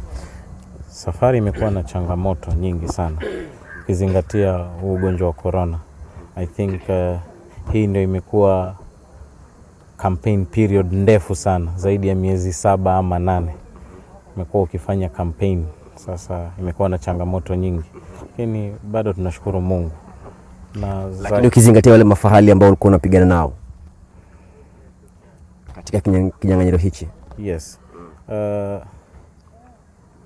Kwa kusema kweli, mimi from the word go, mimi nilikuwa na confident kuwa mimi nitashinda hii kiti ya Msambweni. Lakini singeweza tu kuwa underestimate wale wagombea wengine. Lakini mimi nilikuwa na uhakika kuwa mimi hii nafasi nitaichukua. Yes. Kwa hivyo chini ya muda wa siku moja unawaahidi nini wakazi wa Msambweni? Mimi nawaahidi wakazi wa Msambweni kuwa sasa siasa tumemaliza. Kwa hiyo sasa ni kazi kwenda mbele. Tuwafanyie kazi, tuweze kujiendeleza kimaendeleo kama jamii. Yes. Na pengine la mwisho kabisa, umekuwa mgombea huru na umepata usaidizi kutoka kwa naibu rais William Ruto na hata wakireketwa kutoka mrengo wake. Je, pengine wadhani kwamba hilo ndilo liweza likakusaidia ili hadi ukaweza kukipata kiti hichi? Mwanzo mimi nataka nimshukuru naibu wa rais kwa kuwa aliweza kusimama na mimi wakati chama cha ODM kilinidhulumu. Mimi nataka nimshukuru sana na niwashukuru wale wandani wake kiongozwa na Senator Mudhama, Daktari Boni Halwale na Senator Hassan Sarai. Hawa wamenishikilia mimi kama mtoto wao, wamekuwa wakiniongoza, wakinipa ushauri wa hali ya juu na walijitolea sana kuhakikisha mimi nimenyakua hii nafasi. Hata wao mimi nataka niwapongeze na sina la kuwalipa pia, mimi nitawaombea Mungu tu. Na nataka tu niwahakikishie kuwa mimi nitawafanyia watu wa Msambweni kazi, kwa sababu najua huu mrengo unaongozwa na naibu wa rais. Huu mrengo unatazamia sana, ama lengo yake ni kuinua yule mwananchi wa chini kabisa. Yes. Na je, pengine ungependa kuambia nini wagombeaji wale wenza ambao uliweza kuwashinda? Wale wenzangu mimi nataka niwaombe na niwapongeze kuwa haya yalikuwa ni mashindano na ilikuwa lazima mshindi apatikane. Sasa mimi nimepatikana kama mshindi na nataka niwapatie moral kuwa tuje pamoja kama watu wa Msambweni, na yale maono yao walokuwa nayo mimi nitayapokea mikono miwili tuweze kuwafanyia watu wa Msambweni. Si maono yao yalikuwa ni ya watu wa Msambweni, basi wayalete tutawafanyia watu wa Msambweni. Shukran sana. Former Senator Boni Khalwale, you've been here traversing this particular region, rallying support for Faisal Bader. Finally, you people are here. What can you make of the political hit that has been going on in this particular region? It has been very hot. Na upinzani yenye tulikuwa nayo haikuwa mheshimiwa mwenye amekuwa nambari 2 peke yake. Alikuwa yeye, tumemshinda. Alikuwa ODM, tumeishinda. Ilikuwa polisi, tumeishinda. Akawa yule mwenye walitoa Mombasa, komanda mwenye aliletwa hapa, aliletwa usiku ndio atumalize, tumemshinda. Akawa mheshimiwa Joho, gavana wa Mombasa, tumemshinda. Tukawa na Kibicho na Matiangi, tukawashinda. Alafu tumeshinda Raila. Tumeshinda Raila. Raila alikuwa hapa akatuambia kwamba akishinda hii kitu BBI itakuwa imeshinda, na akasema kwamba asiposhinda BBI itakuwa imeangamiza. Safari yetu ni kwamba leo tunasema heko Faisal na no BBI. And what do you take of the fact that there's a perception that this particular race has been all about the deputy president and the ODM party leader Raila Odinga, and of course also we've seen Joho and Mvurya, the Kwale governor, Mombasa governor, drawing a line and actually coming very strong in these particular campaigns. What can you tell us about that?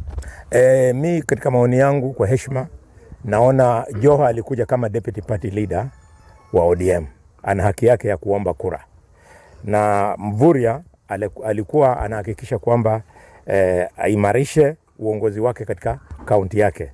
So kama Joho alikuwa anafikiria anakuja hapa kama governor, sasa akili yake ilikuwa imemtoka. Na sisi tumekuwa hapa kama wandani wa deputy president. Ningependa kusahihisha kwa Wakenya, Faisal hakuwa independent candidate. Faisal alikuwa candidate wa Hustler Nation. Tofauti ni kwamba hatujatangazia Wakenya chama cha Hustler Nation ni gani. Hiyo chama yenye Faisal ametumia akashinda ndio inaenda Machakos kushinda senator, inaenda Matungu kushinda MP, inaenda Kapchai kushinda MP, na ndio itaenda kushinda BBI, na 2022 ndio itaweka Mheshimiwa William Ruto kama president of the Republic of Kenya. Na la mwisho kabisa, hebu tufahamishe hali ilivyo kwa sasa kutokana na baadhi ya wenzenu ambao waliweza kukamatwa jana, akiwemo aliyekuwa seneta wa Machakos Johnson Mudhama na baadhi ya wabunge pia. Jana tulishikwa 3 na madereva wetu na security wetu. Sahi wako ndani watu 5. Tulikuwa Mheshimiwa Koech, Mheshimiwa Mudhama na mimi. Lakini mimi kwa ile bahati yangu kimungumungu, kihodari, hawa vijana mnaona wakaninyakua kutoka kwa mikono ya polisi wakatoroka na mimi. So hawakunipeleka ndani. Sasa sahi tunaenda kotini hapa Kwale, tutawatoa wale 5 wakiwemo Mheshimiwa Koech na Mheshimiwa Johnson Mudhama. Johnson Mudhama ana furaha kubwa kwa sababu anajua hata Yesu Kristo alisulubiwa msalabani ndio sisi tukapata tumaini ya maisha ambayo haitaisha. So he knows he has paid the price and he's coming out kama he's fully judged. Mwisho. Hii mbinu tumetumia kisiasa ndio risasi kamili ya siasa. Campaign. Hapana polisi. Wao wanatumia AK ya kuua na sisi tunatumia AK ya mdomo. 2022 hatutatumia AK-47 ya mdomo, tutatumia bomb. Itakuwa bomb. Sasa asante, shukran. Well, of course there is a lot that has been going on. So you want to say something, please? A quick one. Yeah. Ni pole, mimi nilisahau kumtambua gavana wetu, gavana Mvurya na naibu wake Mama Fatuma Chani. Hawa walinishika mkono sana sana sana sana sana, na ile system yao yote ya serikali ya county ya hapa Kwale. Na pia ni washukuru wale wabunge wa bunge la kitaifa wakiongozwa na Mheshimiwa Hatib Mwashetani. Hawa pia wameshirikiana na wamenisukuma sana katika huu mchakato mzima wa campaign. Kwa hiyo nawashukuru sana. Asante. Okay, all the best. Well, of course, Gladys, I'm sure there'll be a lot of reactions, not only coming from politicians in this region, but of course also residents are very eager to express what they feel with regards to Faisal's win after securing announced by IEBC as the leader now to represent in the National Assembly. So we are here and monitoring the situation with regards also to those people who have been arrested. I understand that they'll be taken to court. So we'll be collecting all this information and we'll have a very comprehensive story on the outcome of the elections and of course the things that transpired during the voting day and even now after all the dust has settled and the residents have known who will be their member of parliament. Back to you, Gladys. Thank you, Kevin Mutai, speaking to us from Sambweni constituency. And actually, he was engaging the newly elect Sambweni MP, that is Faisal Bader, and he is duly elected after that declaration from Yusuf Abubakar, who is the returning officer in that election. Remember, this has been a hotly contested seat. The winner is now out, and it will be interesting to hear the reactions coming from the same in our subsequent bulletins. Stay with us. For now, let me cross over to Brian, whom I'd like to hear his challenges along the way in as far as making lives a little bit easier for those in Kibra slums. I'm sure it has not been a walk in the park, Brian. Tell us more.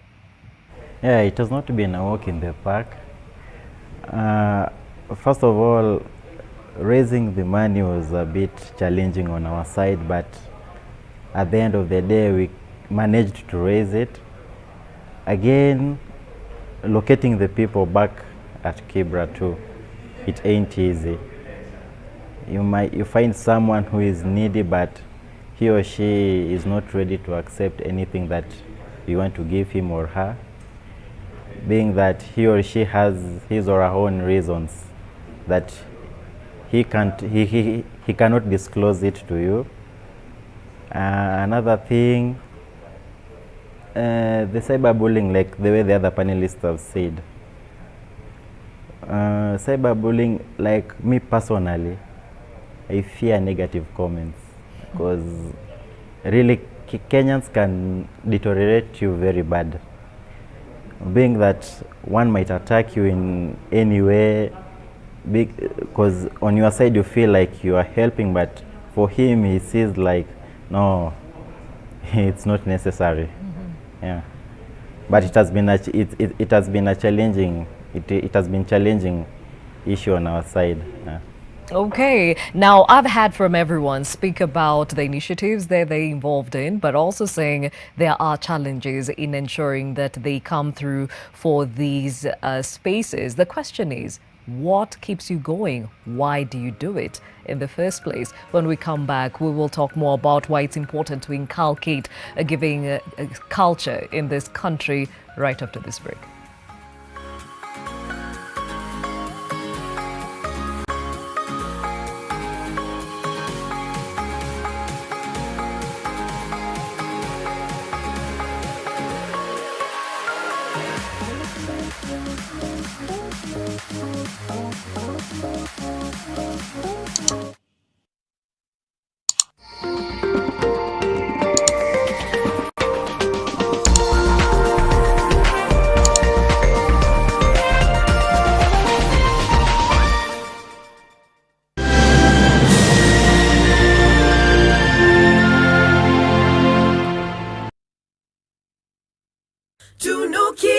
Malkia siku njema na tunukiwa offers kila siku. Piga *444# utunukiwe Credo double.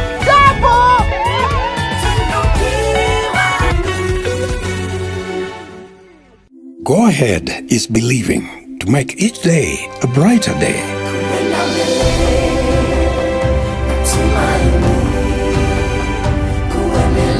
The confidence to create opportunity.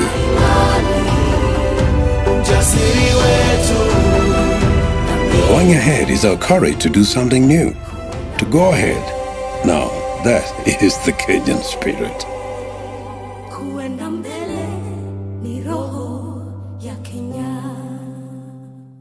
Maji mdosi wangu ametupa simu yangu ndani ya maji. Mdosi wako kwa sawa? Venye Nkirota ameniambia ajui na akimpigia simu ashiki. Hey! Guy!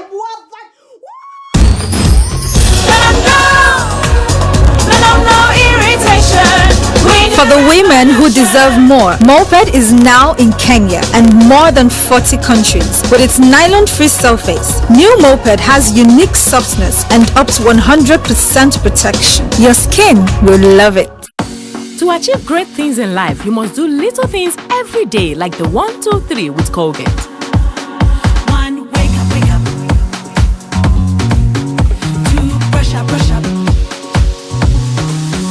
3, start through your day with a fresh breath and strong tea. Start through your day with a fresh breath and strong tea. Do the 1, 2, 3 with Colgate and give yourself a future to smell about. Fact finder from the BBC. Death threats and distress. Nigerian man whose photo was used in a fake post claiming that he had contracted coronavirus speaks out. Sometimes when I'm moving around, I shed tears. Even that night, I was shedding tears to my wife. I was like, don't worry, calm down. I believe that God will see you through. Was this Tanzanian superstar almost stabbed at a concert? We tell you if this is fake or fact. Did Venezuelan president urge women to have 6 children? False. False. We'll find out in true or false. Every spoonful of Nutri comes loaded with the necessary vitamins, protein and minerals for you and your family to become healthier and stronger. Pick up a pack today from your nearest store. Nutri. Every spoonful counts.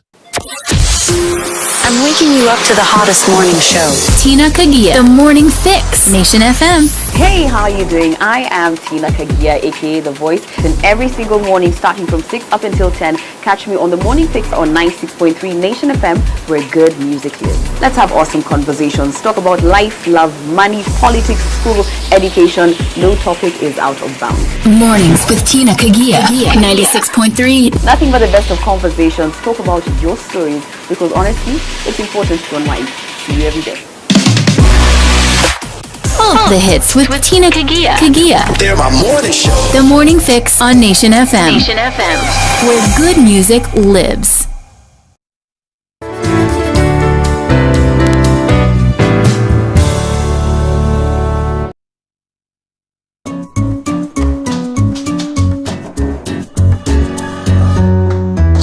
Hi, sweetheart. Kwani lori imekata break?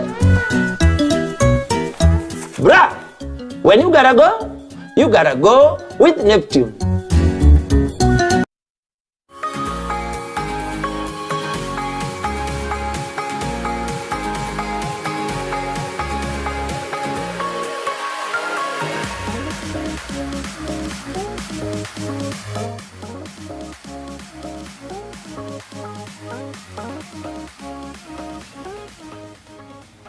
Thank you for staying with your world. My name is Gladys Gachanja. Even as we take time this morning to celebrate the heroes amongst us, I'm talking about those people who have been there for you in unique ways during this pandemic, and those also making use of their spheres of influence to make a difference in society. Now, before we get back to that conversation and understand better why my panelists do what they do, let's take a look at the other world. Now, COVID-19 immune Santa Claus will be able to travel around the world and deliver presents, says the World Health Organization, who reports having had a brief chat with him.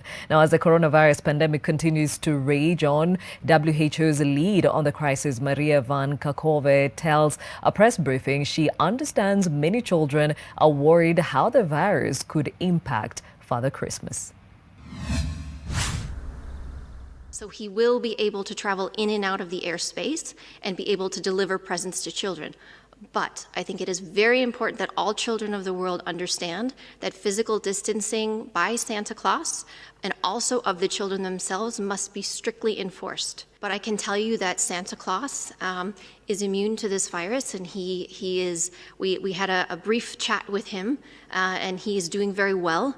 Mrs. Claus is doing very well, and they're very busy right now. While the direct health impacts of the pandemic on young people have been generally less severe, youth are disproportionately affected by the long-lasting consequences of the pandemic. Disruptions to education, economic uncertainty, loss or lack of employment opportunities, impacts on physical and mental health, and trauma from domestic violence, to name a few. COVID-19 press conference today. It's good news for many parents who've been asked the same question I've been asked. Is Santa coming around this Christmas? Well, if you've eaten sushi, you might assume you've tried wasabi, but chances are it was an artificial version that Japanese growers say is a world away from the green gold. About half of the 550 tons of fresh wasabi grown in Japan last year came from Shizuoka, southwest of the capital, Tokyo. Wasabi grows naturally there and has been used in local cuisine for centuries. Despite its enthusiasts, wasabi remains largely the preserve of restaurants like Matsushitsu's, but these have suffered along with the rest of the hospitality industry during the pandemic. Wholesalers have been selling their stock to supermarket chains, hoping to acquaint new customers with the taste of the unique product.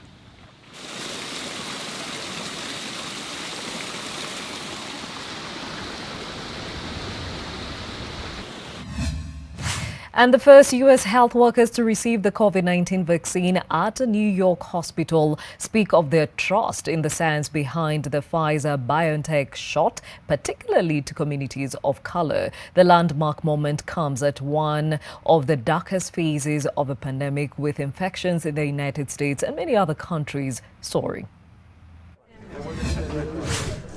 It was an emotional experience working on the front lines alongside my team.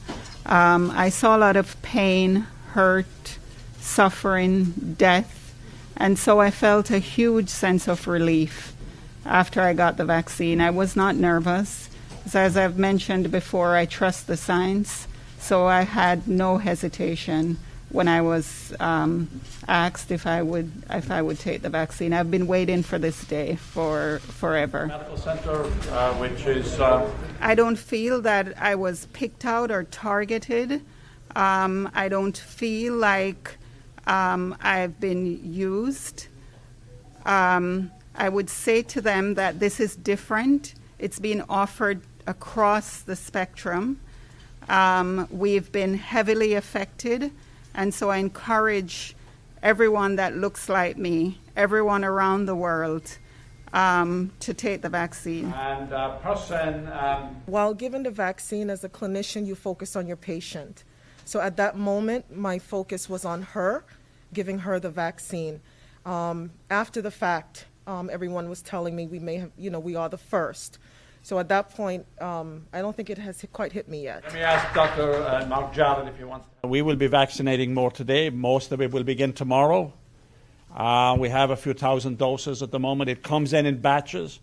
So we get some doses today at some facilities. And then Wednesday, I believe, we will get other batches, other groups of quantities of the vaccine on Wednesday for other hospitals. And in each week going forward, we will be getting more. Folks, if we can ask you to break down as quickly as possible.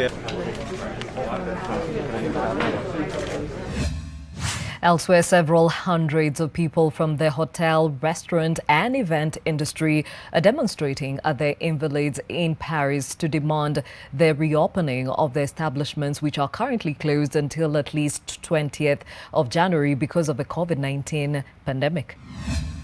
On avait demandé la suppression de la prime sur l'audiovisuel. L'addition, Macron, l'addition, que derrière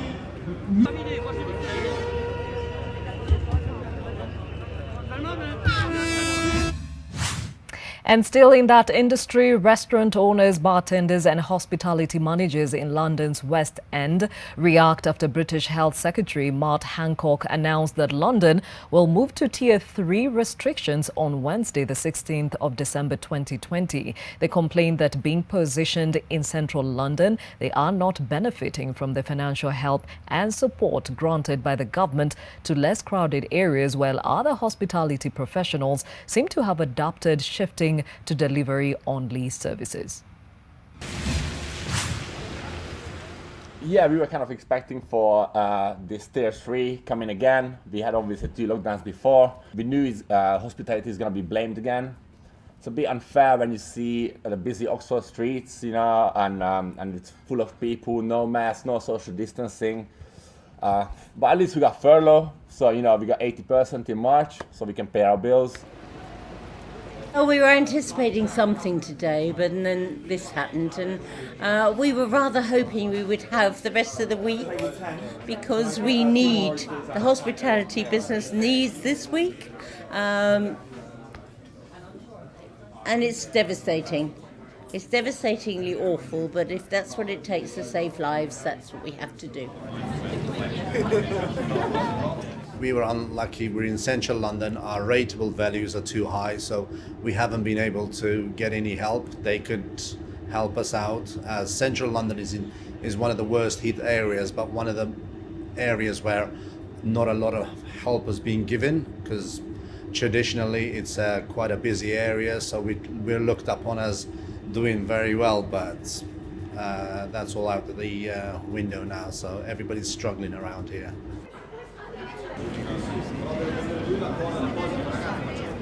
Companies with a good adaptability to the lockdown are still making money with the deliveries and takeaways.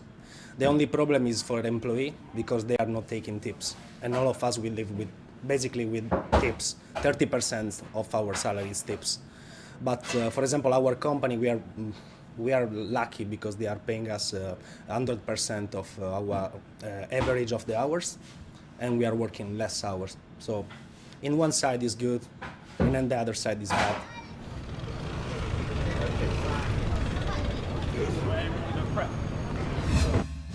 Well, back to our conversation of the day as we celebrate our heroes this morning. And on that hashtag New Normal, you've been telling us who that person or people have been that have stood in the gap for you during this pandemic. And Polong says, my mentor, I'm proud of her. I'm actually among the big team Anita Soina is mentoring. Look at that. Kudos to you, Anita.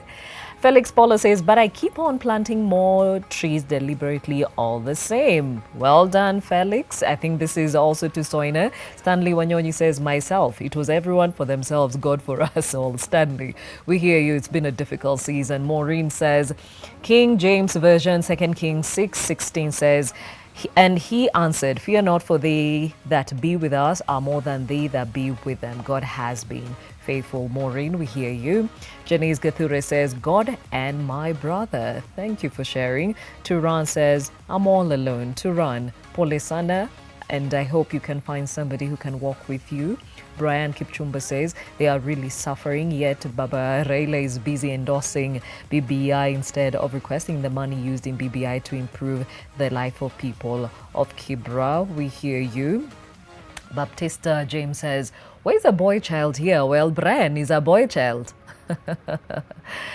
Musa Mitheka says, this is now what we call humanity. And I'm actually told that the previous comment was focused to Nyawira, and Nyawira will be telling you that she actually has a male counterparts in the initiative. Nehemiah Stevens says, God bless you all. And again, I say kudos to all the panelists and everyone out there making a difference. Samuel Kagiri says, good work, Nyawira. Mokami, Kamam, come see your sister. All right, well done to you, Nyawira. Steka says, God and my lovely wife Stella Shege, they showed up when I really needed a shoulder to lean on. We hear you, Steka, and thank you for sharing, and keep them coming through. That hashtag is New Normal. Even as we pat each other on the back, it's not been easy, but the little you have, you can share with the next person, but also those who've taken it upon themselves to literally stand in the gap for others. And the question this morning, and I'll start off with you, Brian, is been a great initiative. You've changed people's lives, but you just said it's such a challenge trying to get these resources together. Why do you still do it? Pardon? Why do you still go ahead and help people, even if it's been a difficult year and even getting these resources is difficult for you? Okay, since I was a child, I've always been a person who is helpful to people. There was one time I had 10 shillings on my pocket. That was, I was in class 4 and we were walking with my mom. So while we were walking, there was a boy sitting who was begging for money. Like, he was saying that he has not eaten anything. So I just reached inside my pocket and removed the 10 shillings and gave it to him. And my mom was like, why do that? Like, that's your money and you're helping someone. Like, you don't need the money, or what's the problem with you?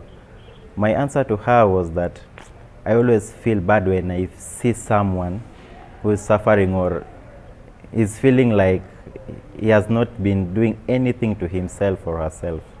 So helping out people has been a passion that I've been having since a child. So that's why this drive, when this drive came up, we and my friends talked about it, and it was like just a walk in the park to help someone. The main thing is that, do you have the funds to help someone that you want to help?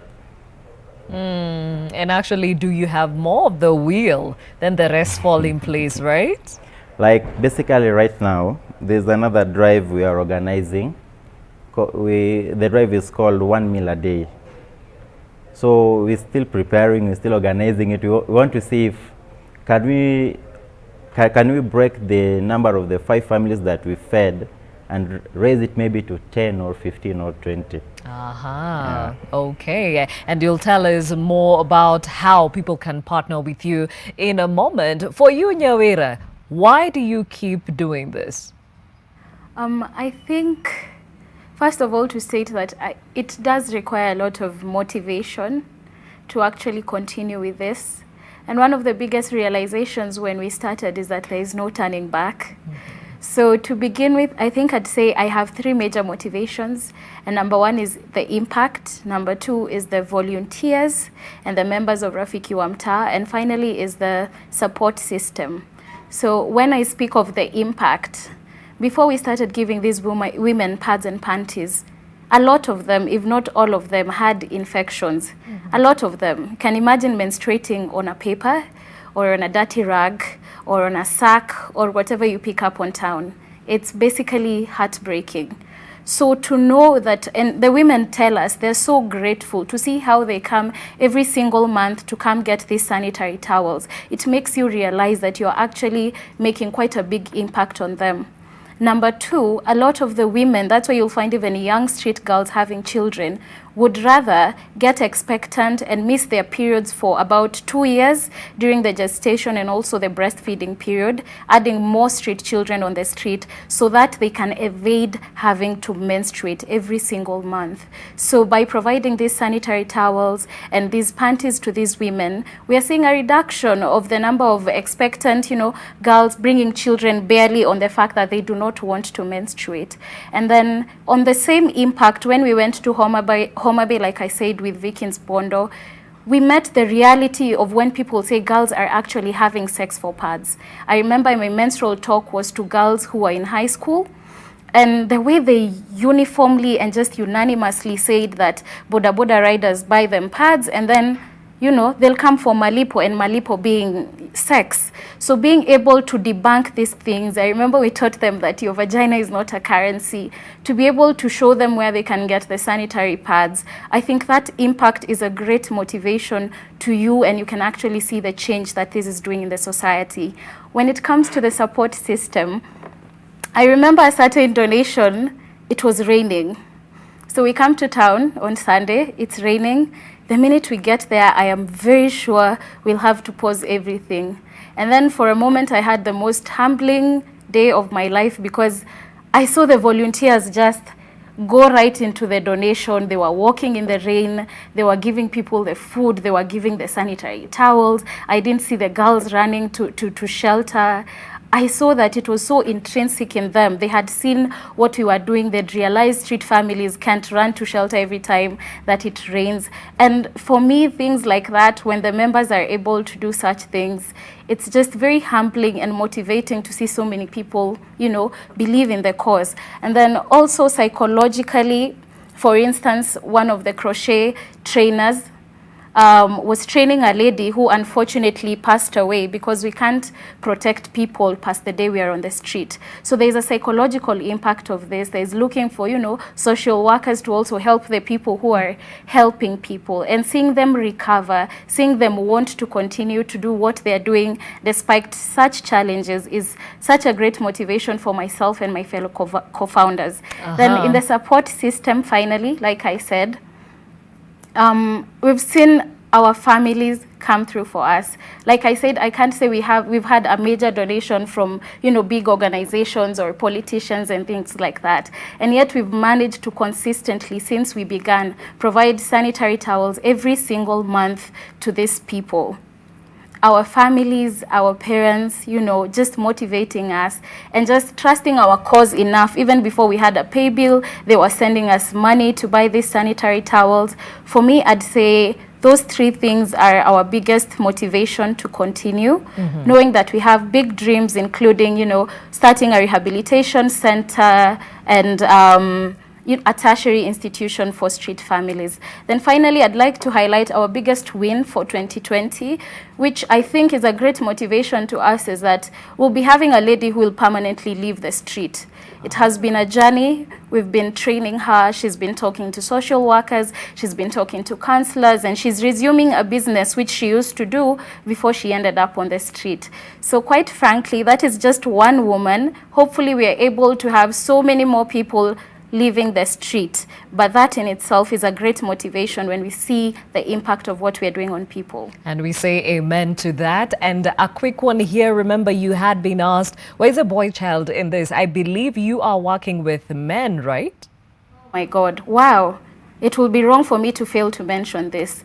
Much as we advocate for menstrual stigma, I have to say, one of the biggest realizations that Rafiki wa Mtaa Pads and Panties Initiative have seen is that the men of today, the current youth, do not stigmatize menstruation.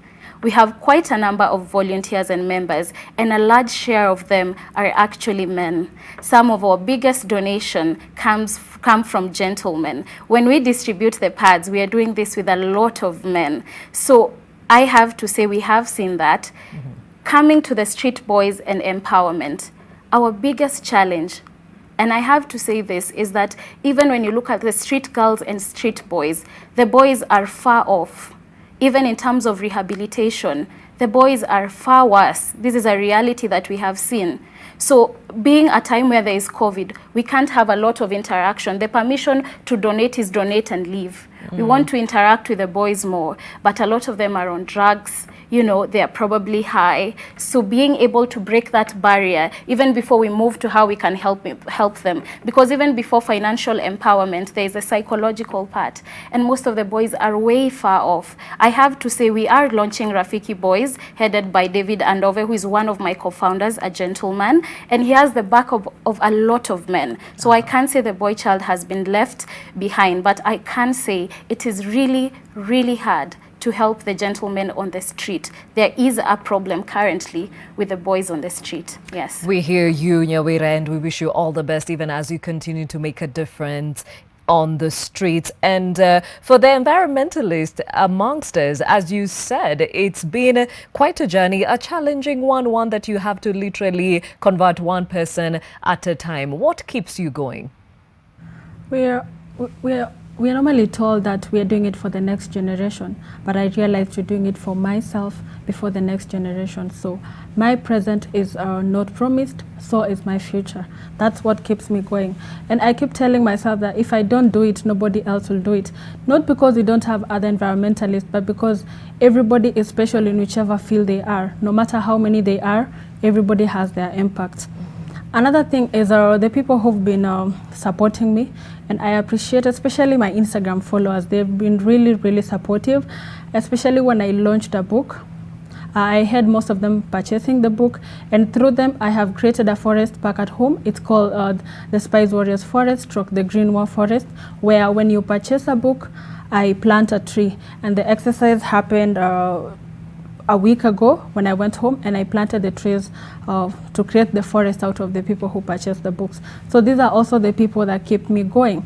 Another thing that keeps me going is the fact that we keep complaining that people in leadership are failing us. They are the people who can come up with laws.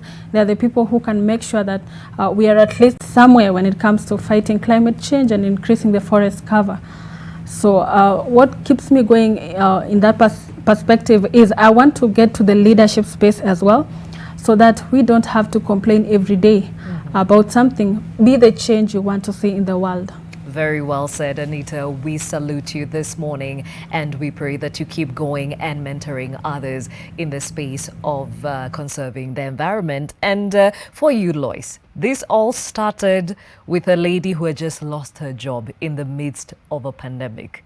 What keeps you going? So similar to what Anita has said, when the evictions happened, and also sorry to say, but media houses were not giving it enough coverage. So you're seeing this hashtag on social media about an eviction, and you're trying to understand what's happening, but nobody was sitting down to actually question a lot of the people who are part of that eviction process. So the same way you're interviewing me right now, I would have loved to see you know, an interview with some of the elected leaders from that community to actually break down exactly what happened. Whether it's engaging with the politicians or engaging with the advocate, John Haminiwa, who was the one who got the court order, it would be really good to see somebody giving an explanation and you know, somebody being held accountable. So because I saw that big gap and nobody was going to do anything, it's why I keep going back until today. And till today, again, none of the elected leaders have commented on the evictions. It's almost like nothing happened. And when you look at the families, honestly, the smallest thing, even a pack of bread, so our relief packages had 12 items in them. And if you go into our page, the Relief Connect, we have a breakdown of what each package entailed in terms of food and sanitation supplies. And whereas you look at this package and you wonder, how will this sustain someone for a long time? Honestly, being able to put food in somebody's body, even for a day, goes a long way in encouraging them and motivating them to know that people actually care about your well-being. It might not be your elected leaders, but Kenyans care. Kenyans have a big heart. I mean, in the middle of a pandemic, we were able to raise close to 2 million shillings in under a month. Yet this was a really difficult time financially for many people. So when they see that it's not the government or the Kenya Red Cross or a big NGO, it's just a bunch of Kenyans who came together to collaborate and offer help, they feel encouraged and they feel that they're not alone. And so that also, you know, it encourages them, it gives them strength to wake up the next day and try and figure out what this thing is we call life, you know? And then also, to be quite honest, I did have a really good support system. My family and the church where we did the donations from, which was, I have to highlight, it was Holy Trinity Catholic Church in Kariobangi. Father Andrew, who's the head of the church, walked with me the whole way. When I was going through the cyberbullying, there was even a time where my security was compromised. And I didn't want to tell my parents because they would have been like, no, you shouldn't engage in that community. So when I was being cyberbullied, some people went to that same eviction site and asked them, has Lois helped you? And at the time, I think the kitty had gone up to 1.2 million. And remember, by this point, we hadn't gotten the approvals. And so we couldn't even access this money. And what they were doing was they were arousing anger in an already frustrated community that somebody has raised money, but you haven't been helped. So then my name in that community was Lois Wa 1.2. And I was told that that same eviction site where I went to gather the stories from the families, I couldn't go there anymore. So even my movement to the church, because I used to go there almost every day when we had a distribution drive, I had to, you know, the Father Andrew told me that, look, anyone who's doing something good, you're bound to face the opposite reaction. And so having that support system, you know, him praying for me, and then me also just, I think it was Nyawera who was saying, when you're giving these donations, you don't want to just hand over the sanitary pads and go.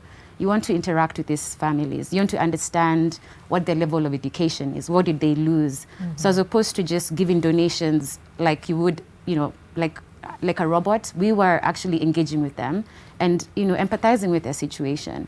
And when you see, so when you pay them attention, when you listen to them and you actually see the relief on their faces when they get these donations, it's the one thing that kept me going back over and again. And that in itself has ministered to you in the current situation you're in, right? Yes. Okay. And we celebrate you because you not only saw beyond your situation, but you also saw the need for others and the need to help them out. We applaud you, and we applaud everyone else on this panel for being selfless and standing in the gap for fellow Kenyans. Now, there are those that were also mentioned by their family and friends for being such a great support system. We celebrate you this morning, and there are many others who were not mentioned here. All we can say is remember to be your brother and sister's keeper, because these are tough times. And then again, no man is an island. We all need each other to actually stay afloat. So again, thank you for all that joined us on this conversation.